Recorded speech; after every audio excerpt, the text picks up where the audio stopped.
Hi, everyone, and welcome to the AI Experience News Roundup. Julian read everything so you don't have to, and I'm here to bring you the most relevant AI stories you probably haven't seen, all in under 10 minutes. Let's dive in. If you think about what happened from GPT-3 to 3.5 to 4, it just got smarter. The field became known as artificial intelligence. Can machines really think? What if the AI we use every day had a direct impact on the health of entire communities, far from screens in big cities? In an article published by The Verge, journalists look at a worrying investigation in Morrow County, Oregon, in the United States.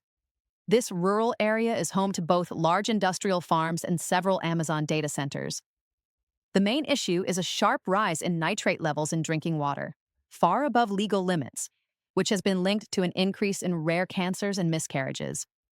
The article is based on an investigation by Rolling Stone and explains how this happens. Data centers pump tens of millions of liters of groundwater to cool their servers. This water is already contaminated with nitrates because of local farming practices. After being used for cooling, the water goes into the wastewater system and is then reused for irrigation. The problem is that when the water cools the servers, part of it evaporates, but the nitrates stay. This makes the water even more polluted before it goes back into the ground and the aquifer. As a result, some drinking water wells now reach nitrate levels as high as 73 parts per million, which is 10 times the limit set by the state of Oregon. Amazon denies direct responsibility and says its water use represents only a very small part of the overall system. The company also points out that groundwater pollution existed before its data centers were built. But local groups argue that the large-scale arrival of data centers has clearly made an already dangerous situation worse. What makes this story especially important is what it reveals about the hidden costs of AI. Behind the cloud, the models, and digital services, there are real physical infrastructures, location choices, and very concrete environmental and health consequences. The article raises an uncomfortable question. Can we still talk about immaterial AI when its impact can be measured in polluted water, illness, and harm to poor and often invisible communities?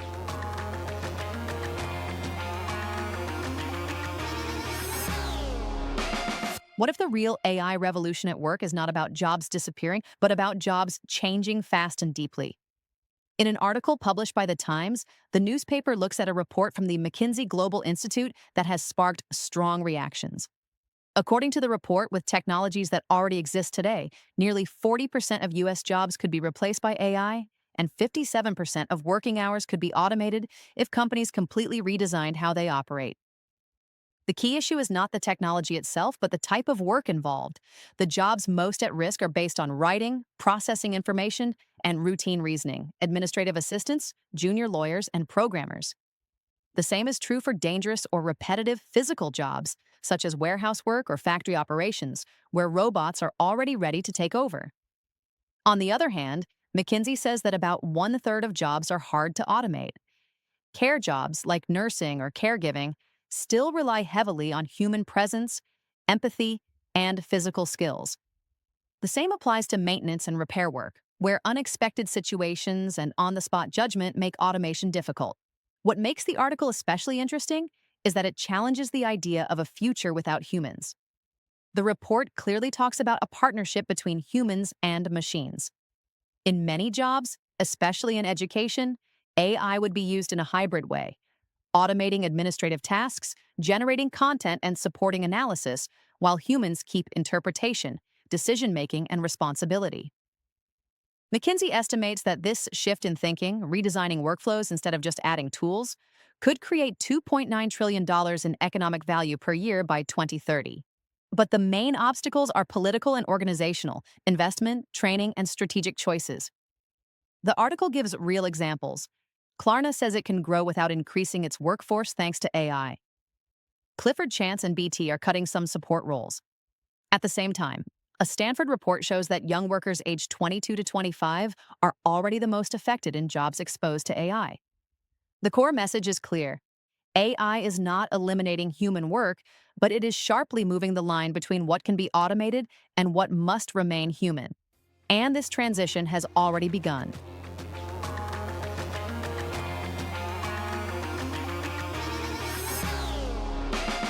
What if the most effective ads are actually the ones we prefer not to look at too closely?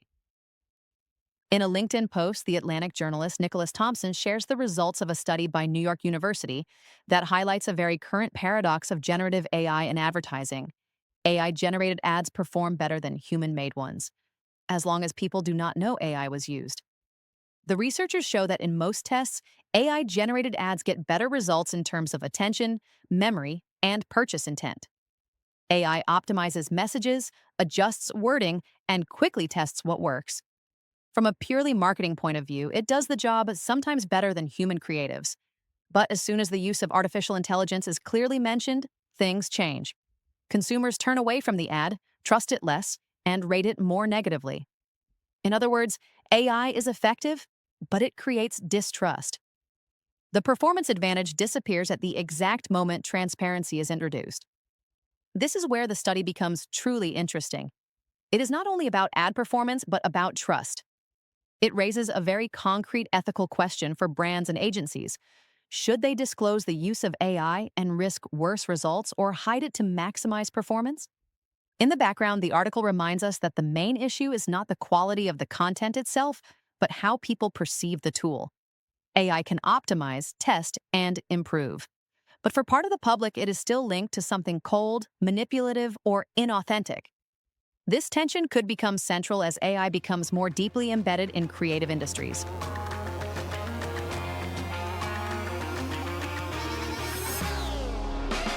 What if the so-called AI jobs apocalypse is as much a story as it is an economic reality?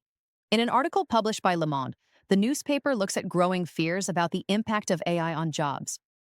These fears are fueled by a series of layoff plans and economic studies with striking numbers.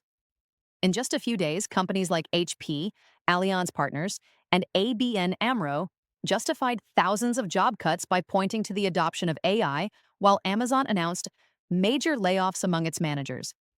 These announcements feed the fear of a historic shock. In 2025, more than 130,000 job cuts were linked to AI in media reports, and in the United States, AI is now one of the main reasons cited for layoffs. Studies from the Massachusetts Institute of Technology and Stanford University reinforce this concern, pointing to job losses among 22 to 25-year-olds, millions of potentially automatable jobs, and large promised productivity gains. But Le Monde stresses the need for nuance. Researchers and economists remind us that AI is also a convenient explanation used to support restructurings caused by weak financial results. Other data challenges the idea of an immediate wave of job destruction. According to Indeed, only 1% of tasks could be fully replaced by AI, and fewer than 3% of job postings mention a generative AI. The debate then shifts toward how work is changing. Salesforce claims productivity gains with fewer hires, while OpenAI and Anthropic describe a future where AI saves time without removing humans from the process. Even banks like JP Morgan talk more about slower hiring than about massive job losses. The reality is that the impact of AI on employment remains deeply uncertain. Between disaster scenarios and promises of growth, the urgent issue is not predicting the future, but preparing for the transition, training, reorganizing companies, and making clear social and political choices. More than AI itself, it is how we choose to use it that will decide whether we face an apocalypse or an adaptation.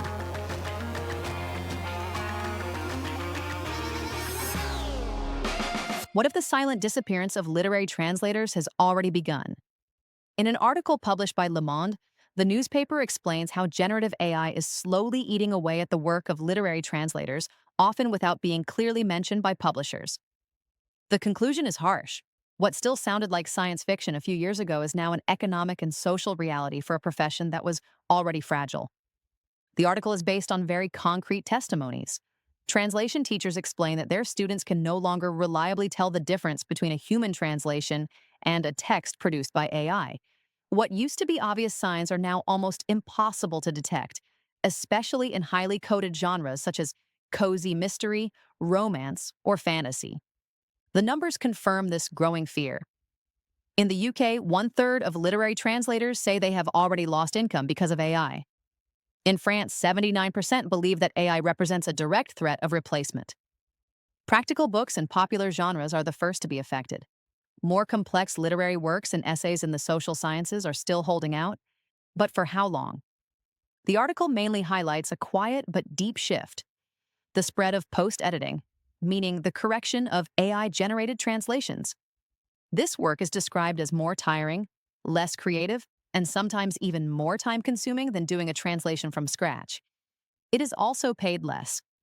The figures mentioned are around 18 euros per page, compared to 24 euros for a full human translation. Some publishers are already testing these practices, such as HarperCollins, which is experimenting with AI-assisted pre-translations for popular fiction series. Beyond jobs, Le Monde points to another major concern: the standardization of language and the loss of identity for publishing houses. Several translators describe these texts as smoothed out, stripped of their stylistic richness. There are also legal and ethical issues: the use of existing works to train AI models without consent, a lack of transparency about AI use, and increasing economic pressure on already precarious authors. The core message is clear. In literary translation, AI is no longer a marginal tool, but a force that is reshaping the balance of power. And the real question is no longer whether AI can translate well, but who makes the decisions, who gets paid, and what we are willing to sacrifice in the name of efficiency.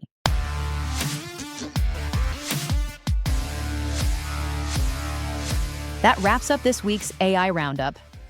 Julian will be back on Sunday with a new interview in English or in French, and I'll return for the next news digest soon. If you're enjoying the show, those 5-star ratings really help. See you soon.